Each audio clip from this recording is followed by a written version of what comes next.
Welcome back to I species बस। आज हम लोग जीएस मेन सीरीज़ के एग्रीकल्चर के बचे हुए पोर्शंस को आगे बढ़ाएंगे। एग्रीकल्चरल मार्केटिंग से शुरू करते हैं।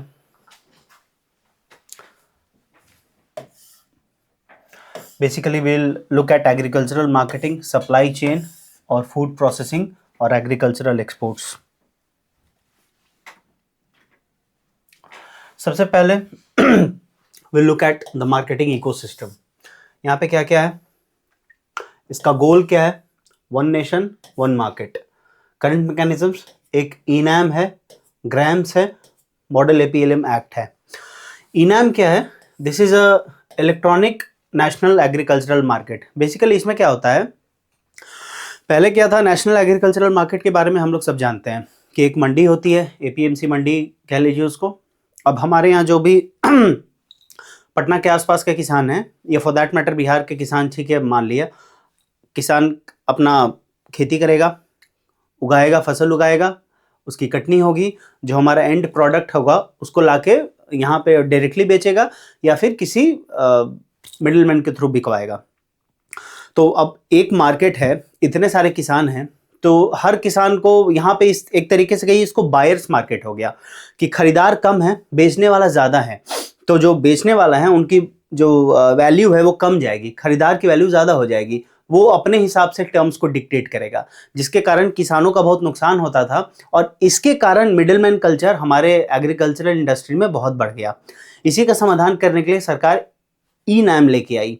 यहाँ पे क्या है पूरा एक इलेक्ट्रॉनिक सिस्टम है और पूरे इंडिया के एग्रीकल्चरल मार्केट्स लिंक्ड है। अब मान लो हम बिहार, यूपी का जो एग्रीकल्चरल मार्केट है और बिहार का एग्रीकल्चरल मार्केट है, बिहार में किसी चीज़ का जो दाम मिल रहा है आपको, उससे 100 रुपया बढ़ा के 1 यूनिट पे आपको पैसा मिल रहा है यूपी में, तो स्वाभाविक बात है आप यूपी में बेचना चाहिएगा। तो ये एक फायदा है पूरा इलेक्ट्रॉनिक नाम का, पूरा इंटीग्रेटेड है। इलेक्ट्रॉनिक नाम का एक और फायदा है कि जो भी वहाँ पे प्राइसेस होती हैं वो पूरी तरीके से हर दिन डिस्प्ले में डाली जाती हैं, जो उस दिन का प्राइस रहेगा, ताकि उसमें कोई भी फेरबदल ना किया जा सके और किसानों को नुकसान ना हो। दूसरा है ग्राम्स। ग्राम्स क्या है? दिस इज ग्रामीण एग्रीकल्चरल मार्केट। ये बेसिकली एक रिजल्ट है अशोक दलवाई पैनल का रिकमेंडेशन का। अशोक दलवाई पैनल का कहना था कि जो भी एक एपीएमसी का रेंज होना चाहिए, उस रेंज से हमारे यहाँ काफ़ी कम मतलब एपीएमसी हैं। हिंदुस्तान में अशोक दलवाई पैनल का कहना था कि मिनिमम 30,000 एपीएमसी होना चाहिए और हमारे यहाँ अभी है 6,000 एपीएमसी। तो इस गैप को मीट करने के लिए जो रूरल हाट है, छोटा छोटा बाजार होता है हम लोग के गांव में, उन बाजारों को और स्ट्रेंथन कर दिया जाए, जिससे कि वो एक तरीके से किसानों के लिए मंडी का काम करें। वहाँ पे कुछ इंफ्रास्ट्रक्चर लगा दिया जाए जिससे कि वो सुदृढ़ हो सकें। उसी को ग्रामीण एग्रीकल्चरल मार्केट्स कहें। यहाँ पे 22,000 रूरल हाट को ग्रामीण एग्रीकल्चरल मार्केट में अपग्रेड करने की बात कही गई है। मॉडल एपीएलएम एक्ट भी है। इससे बेसिकली जो मार्केट कमिटीज हैं जो मंडी को ऑपरेट करते हैं, उसका डेमोक्रेटाइजेशन हो सके। पहले क्या था कि जो मार्केट कमिटीज थी वो बड़े किसान और जो बड़े व्यापारी थे वो उसको डोमिनेट करते थे, मगर उसी को डेमोक्रेटाइज करने के लिए और हर किसान को बराबर का अधिकार देने के लिए मॉडल एपीएलएम एक्ट लेके आया गया है। रिमूवल और reduction of intermediaries, freedom of choice for farmers, वो इनाम में जैसा मैंने अभी बताया, and promotion of e trading and price discovery. यही प्राइस डिस्कवरी जो मैं अभी थोड़ी देर पहले बता रहा था कि किस तरीके से किसान को एक्चुअल प्राइस डिस्कवरी हो सके कि बाकी जगह पे क्या मिल रहा है, ताकि वो उसको जहां मन करेगा वो वहां बेचेगा।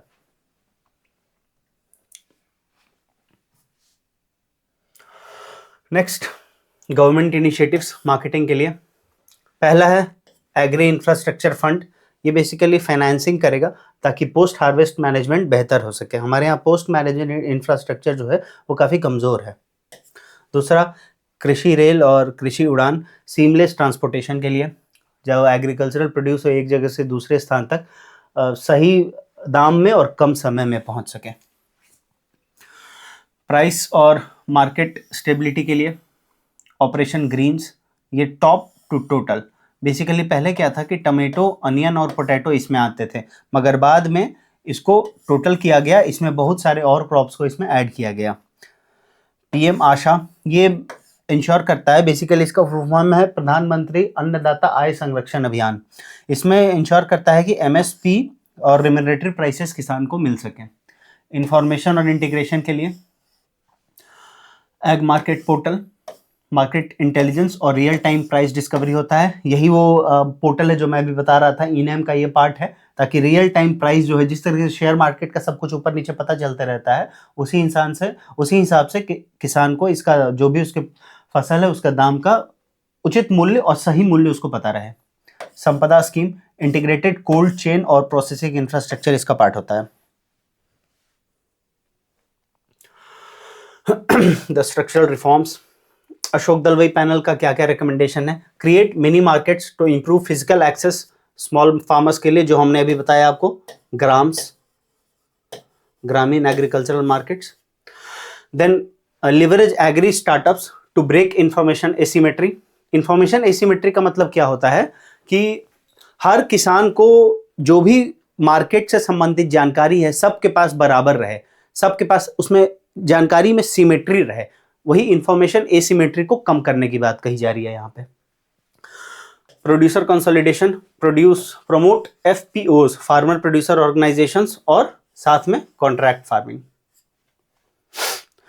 Structural shifts, PPP model, public private partnership, marketing और ट्रांसपोर्ट के लिए। और नीति आयोग, उसका कहना है कि they needs to implement agricultural marketing in farmer friendly reforms index, जिससे कि हम स्टेट्स को उसमें रैंक कर सके कि वो स्टेट कितना फार्मर फ्रेंडली है।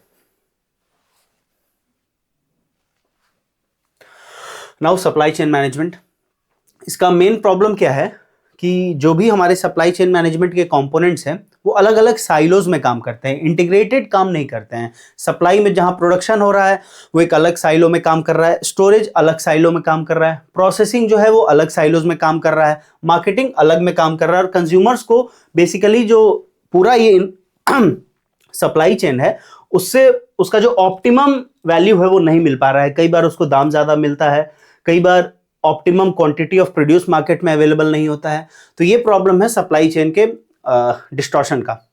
इसमें अपस्ट्रीम चैलेंजेस क्या क्या हैं? Lack of quality inputs, non demand linked production, demand से प्रोडक्शन लिंक्ड नहीं है। अब जैसे मान लो अभी हम लोग अरे वीट में क्या होता है वो, अरे ग्लूटेन, अभी हम लोग ग्लूटेन फ्री आटा खा रहे हैं, ठीक है। हम लोग ऐसा अनाज खाना चाह रहे हैं जिसमें ग्लूटेन ना हो, तो अब किसान तो उगा रहा है गेहूं और हम लोग खा रहे हैं ग्लूटेन फ्री आटा, तो उसको कैसे पता चलेगा? तो जिसके कारण डिमांड लिंक्ड प्रोडक्शन नहीं हो रहा है। जब ये पूरा इंटीग्रेट होगा सप्लाई चेन तो डिमांड लिंक्ड प्रोडक्शन होगा। इसी को कहते हैं farm to firm, firm to folk, folk to again farm. कि फोक मतलब कांटा टेबल पे जो हम लोग खा रहे हैं वहां पे क्या डिमांड है वो सीधे फार्मर के पास जाए, उसी हिसाब से वो अपना फसल उगाए। डाउनस्ट्रीम चैलेंजेस क्या क्या हैं? इंटरमीडियरीज बहुत हैं।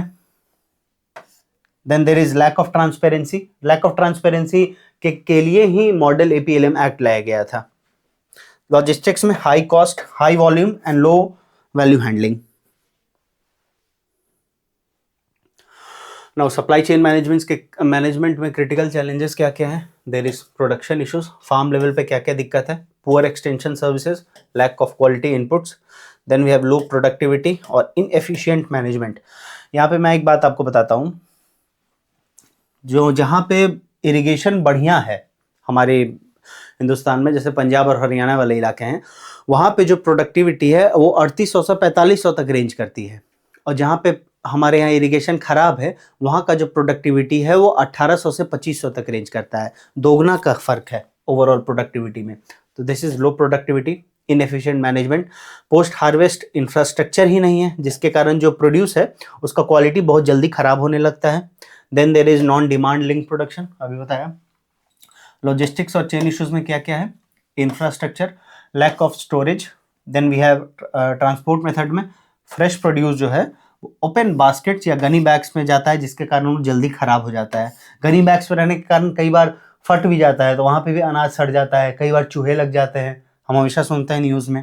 Intermediaries, multiple layers, reduce farmers share, अलग अलग लेयर होता है, तो किसान जो एक्चुअली उस प्रोड्यूस को उगा रहा है उसको कम दाम मिलता है, बीच में लोग उसके प्रॉफिट को खा जाते हैं। सेफ्टी, हाइजीन और पेस्टिसाइड्स, जो मैक्सिमम रेसिड्यू लिमिट है वो मॉनिटर नहीं किया जाता है, खासकर हमारे इंटरनल एग्रीकल्चरल मार्केट्स में। एक्सपोर्ट्स में तो वो मॉनिटर किया जाता है, अदरवाइज वहाँ पे सैनिटरी और फाइटो सैनिटरी मेजर्स आ जाएंगे WTO वाले, जो हमने फर्स्ट लेक्चर में पढ़ा था। मगर इंडिया में जो हमारा फसल बिकता है, कहीं भी आप देखते हैं खुले में जब हम बाज़ार में सामान खरीदते हैं, वहाँ पे कहीं ये तो मेंशन नहीं रहता है कि इस प्रोडक्ट का जो MRL है वो क्या है। So this is a major issue, जिसके कारण हमारे यहाँ समय के साथ देखा जा रहा है कि एंटी माइक्रोबियल रेजिस्टेंस भी बहुत बढ़ रहा है। So this is one of the major health issues as far as agriculture is concern. अब इसका मॉडल्स क्या क्या है? Farm to folk, mandi route में पहले फार्मर से एग्रीगेटर, वो एक जगह सारे प्रोड्यूस को उठाएगा, then it goes to market yard, वहाँ से होलसेलर के पास जाएगा, होलसेलर से रिटेलर के पास जाएगा और रिटेलर से हम लोग खरीदेंगे। लॉन्ग है as well as inefficient. Then we have case study of Mahagrapes. Mahagrapes क्या है? This is a Nashik based case study, जहाँ पे ग्रेप्स को किसानों ने अपने कोऑपरेटिव तरीके से उगाया और उसका बहुत बढ़िया मूल्य उन्हें एक्सपोर्ट्स में मिलता है। महाग्रेप्स इसको कहते हैं। 16 कोऑपरेटिव मिल के इसमें काम करते हैं। यहाँ पे एक सेंट्रल पार्टनर होता है, there is a cold storage, export Europe और गल्फ में होता है। बेसिकली ये मिडिल मैन को एलिमिनेट कर देता है। This is the advantage of this. फिर फूड प्रोसेसिंग इंडस्ट्री, ये इतना बड़ा में इसलिए लिखा है क्योंकि इतना ही बड़ा इसका इंपॉर्टेंस है। 12.41% शेयर है ऑर्गेनाइज्ड सेक्टर एम्प्लॉयमेंट में फूड प्रोसेसिंग इंडस्ट्री का। Such huge. PLI स्कीम में भी फूड प्रोसेसिंग इंडस्ट्री जो है वो लिंक्ड है। देन वी हैव पिछले साल का ये डेटा है एग्री फूड एक्सपोर्ट्स का, $46.44 billion. This is huge. Then we have 15.2% CAGR है, ग्रोथ पोटेंशियल है, 535 बिलियन का टारगेट है। ये डेटा आप लोग याद रखिएगा, बहुत आसान डेटा है और ये हर जगह लिखना है। पिछले इकोनॉमिक सर्वे में ये मेंशन था, मैंने वहीं से उठाया है। फिर processing gap, fruits, vegetables, milk, fisheries. Fruits और वेजिटेबल्स में मात्र 4.5% प्रोसेसिंग होती है, मिल्क में 21% प्रोसेसिंग होती है और फिशरीज में 15.4% प्रोसेसिंग होती है। तो मिल्क में थोड़ा प्रोसेसिंग ज़्यादा होता है क्योंकि हमारे यहाँ कोऑपरेटिव्स हैं। कॉम्फेड का आपने नाम सुना होगा, सुधा डेयरी वही कॉम्फेड है। तो वो दूध जो हमारे यहाँ आता है वो एक तरीके का प्राइमरी प्रोसेसिंग हो गया। फ्रूट्स एंड वेजिटेबल्स का जो ग्लोबल एवरेज है वो 4.5% से बहुत ज़्यादा है। हम देखते भी है ना, हम लोग को प्रोसेस्ड फ्रूट कितना मिलता है, ब्लूबेरीज हो गया, इस तरीके के फ्रूट्स, स्ट्रॉबेरी हो गया, ये सब प्रोसेस्ड हमारे यहाँ मिलता है, वो सब बाहर से आता है। हमारे यहाँ खुद जो प्रोड्यूस होता है उसका उतना बेहतर तरीके से हम लोग प्रोसेसिंग नहीं कर पाते हैं। So which is a cause of concern. Now locational factors, ये बेसिकली अल्फ्रेड वेबर एक ज्योग्राफर हैं जिनका मॉडल है, इंडस्ट्रियल लोकेशन का मॉडल है। ये अगर इंडस्ट्री के लोकेशन का बिहार में भी सवाल आता है तो बहुत 99% लोग इनका नाम मेंशन नहीं करेगा। अगर आप मेंशन करोगे वो सीधे +1 है। क्या क्या है उसमें? रॉ मटेरियल है जो लोकेशनल फैक्टर्स को इम्पैक्ट करता है, मार्केट है, फैक्ट्री है, लेबर कैपिटल है, ट्रांसपोर्टेशन है, पॉलिसी है, एग्लोमरेशन है, इनर्शिया है। अब इन पावर है, पावर की अवेलेबिलिटी, क्लाइमेट, ज्योग्राफी।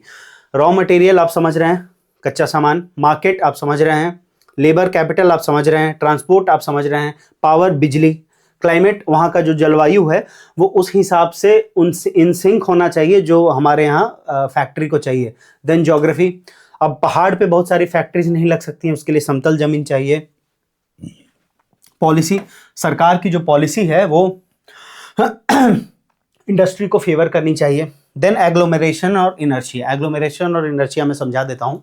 एग्लोमरेशन का मतलब है कि मान लो किसी एक जगह पे, जैसे जमशेदपुर है, जमशेदपुर में एक बार टाटा स्टील की इंडस्ट्री बढ़ी, धीरे धीरे और भी स्टील प्लांट्स जमशेदपुर में लगने लगे। अब वहां पे एक एग्लोमरेशन बन गया है स्टील प्लांट्स का और उसके एंसिलियरी इंडस्ट्रीज का, जिसके कारण वहां पे जो इकोनॉमीज ऑफ स्केल अचीव हो जाता है, ओवरऑल जो कॉस्ट है वो कमता है, जिसके कारण प्रॉफिट बढ़ता है। तो वैसे जगह पे अगर हमको स्टील का प्लांट लगाना होगा तो हम चाहेंगे जहां पे ऑलरेडी बाजार है वहां लगाएं। तो ये हो गया एग्लोमरेशन। फिर इनर्शिया क्या होता है? कई बार क्या होता है कि जो फेवरेबल फैक्टर होता है किसी भी पर्टिकुलर जगह के लिए वो फेवरेबल फैक्टर खत्म हो चुका होता है, फिर भी वहां पे वो इंडस्ट्री लगते जाती है और ग्रो करते जाती है, क्योंकि वहां पे इनर्शिया होता है लोगों में कि हम यहां से कहीं और जाएं क्यों। जैसे आप डेट्रॉइट का नाम सुनते हैं, डेट्रॉइट अब it is one of the dead cities. एक समय वो मैन्युफैक्चरिंग का हब था, ऑटोमोबाइल मैन्युफैक्चरिंग का, मगर एक जहां खत्म होने के पहले बीच में एक इनर्शिया का फेज आया जब वहां के फेवरेबल फैक्टर्स तो खत्म हो चुके थे मगर इंडस्ट्री फिर भी फ्लरिश कर रही थी। This is called inertia. ये कुछ हमारे यहाँ स्टेट्स हैं जहाँ पे हब्स बने हुए हैं which is driven by raw material availability of ports, जैसे Gujarat port, Maharashtra port, Andhra port, West Bengal port और पंजाब उत्तर प्रदेश एग्री एक्सपोर्ट्स के लिए बहुत बढ़िया जगह है। लुधियाना का आपने नाम सुना होगा, कानपुर लेदर फैक्ट्री का आपने नाम सुना होगा, ऐसे बहुत सारे लोकेशंस हैं। Then significance of FPI. अब एसडीजी से लिंक करके हम लोग फूड प्रोसेसिंग इंडस्ट्री का सिग्निफिकेंस पढ़ते हैं। SDG 12 रिस्पॉन्सिबल कंजम्पशन, तो sustainable food systems. SDG 8 there is jobs पे मल्टीप्लायर इफेक्ट होता है। Then there is SDG 5 gender equality, 30% जो वर्क फोर्स है FPIs में वो वुमेन है। SDG 1 पॉवर्टी को कम करना, रूरल एम्प्लॉयमेंट जनरेशन में हेल्प करता है food processing industry. SDG 2 zero hunger, wastage कमेगा तो फूड सिक्योरिटी बढ़ेगी। Then there is SDG 3 good health और वेलबींग, फूड सेफ्टी और क्वालिटी स्टैंडर्ड्स। इस तरीके से हम लिंक करेंगे। अगर फूड प्रोसेसिंग इंडस्ट्री का कोई भी क्वेश्चन आता है, अगर ये सिग्निफिकेंस नहीं भी पूछ रहा है, उससे रिलेटेड अगर हमें लगता है कि हम पुट इन कर सकते हैं तो कम से कम शब्दों में इसको अगर आप आंसर में दीजिएगा तो उसका बहुत पॉजिटिव इंपैक्ट होगा एग्जामिनर पे। बॉटलनेक से फूड प्रोसेसिंग, सप्लाई साइड में क्या प्रॉब्लम है, डिमांड साइड में क्या प्रॉब्लम है और रेगुलेटरी और पॉलिसी साइड में क्या प्रॉब्लम है। फूड प्रोसेसिंग इंडस्ट्री तो एक बात हो गई, कुछ भी एग्रीकल्चर से संबंधित क्वेश्चन आता है उसमें अगर बॉटलनेक्स पूछा जा रहा है तो आपको इसी टर्म्स में सोचना है। ये बेसिकली मैं आपको सोचने का तरीका सिखा रहा हूँ।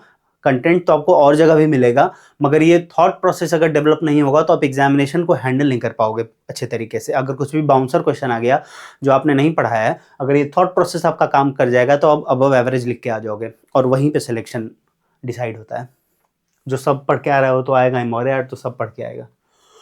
Now supply side upstream challenges, fragmented land holding है जिसके कारण सरप्लस कम होता है। Then there is seasonal variability, inconsistent supply, monsoon कभी ज़्यादा हो गया कभी कम हो गया। Then there is variety gap, जो प्रोसेसेबल वैरायटी है उसकी संख्या बहुत कम है, जैसे टमेटोस और केचप। हर टमाटो का केचप नहीं बनता है बढ़िया, वैसे ही हर आलू का चिप्स बढ़िया नहीं बनता है। डिमांड साइड में क्या क्या चैलेंजेस है, price sensitivity of Indian consumers, then there is lack of cold chain retail and pay. Regulatory challenges, labour laws complex हो गए हैं, high taxation and compliance cost and there is lack of accredited testing labs. ये taxation basically industry के लिए है। Agricultural income हमारे यहाँ अभी भी अनटैक्स्ड है under section 10(1) of income tax act. Now government interventions और सक्सेस मॉड्यूल्स। पीएम किसान संपदा योजना एग्रो प्रोसेसिंग क्लस्टर्स बनाने के लिए है। Then there is PM FME, FME का मतलब है formalisation of micro food processing industries. आप ये सब नोट कर लीजिएगा जो इसमें मेंशन नहीं होगा, जो मैं बीच बीच में ज्ञान देते जा रहा हूँ। इसका मेन फोकस है वोकल फॉर लोकल और वन डिस्ट्रिक्ट वन प्रोडक्ट के ऊपर। Then there is PLI scheme, PLI scheme में 14 आई थिंक सेक्टर्स हैं इसके, जिसमें एक सेक्टर है food processing industry. Incentives for global food champions millets. Then there is case study Sahyadri farm producers Nashik, cluster based approach है। 30,000 job यहाँ पे लोगों को देने का टारगेट है। देन ये प्रोसेस कैसे करता है, हब स्पोक मॉडल पे काम करता है कि ये हब हो गया, यहाँ से सामान आया, यहाँ से सामान आया, यहाँ से सामान आया, यहाँ से सामान आया, ये मिनी हो गया क्लस्टर, यहाँ से फिर ये सेंट्रल क्लस्टर की ओर चला गया।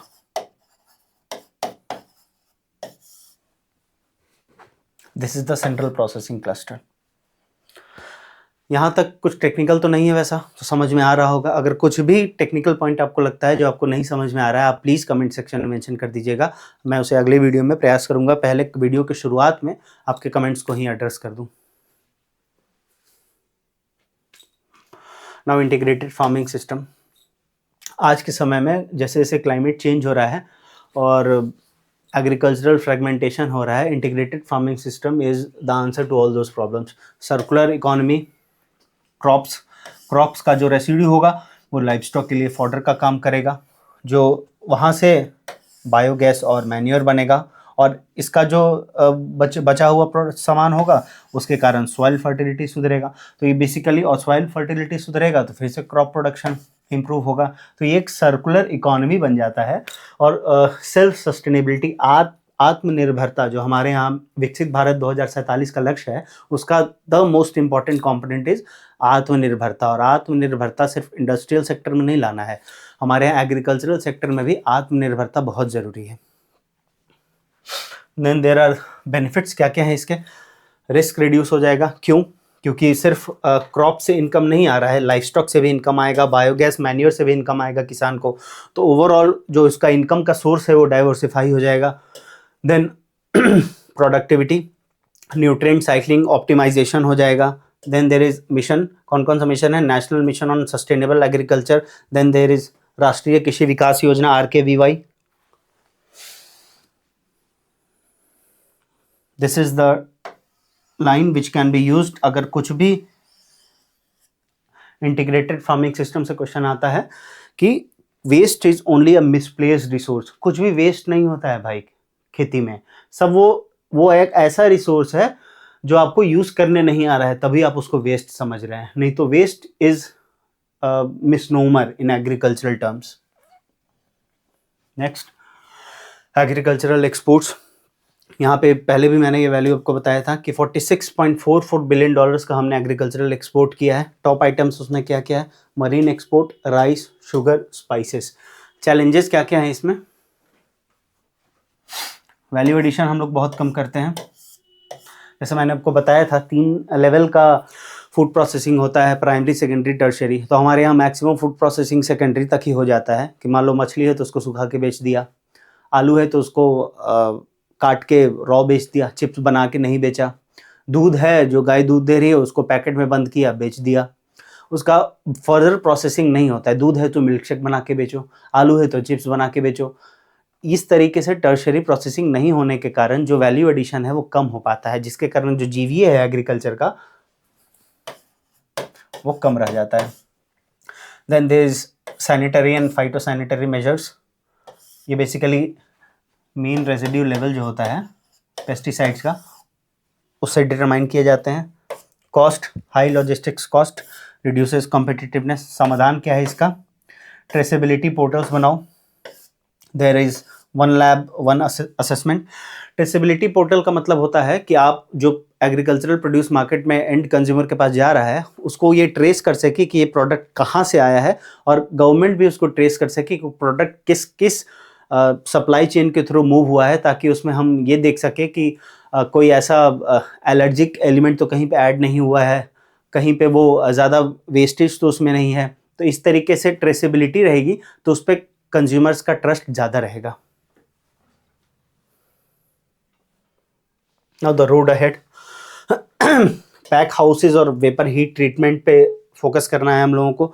Then we need to expand our cluster approach, agri export zones बनाना है, इसका एग्जाम्पल है banana in Jalgaon. Then there is branding, promote brand India.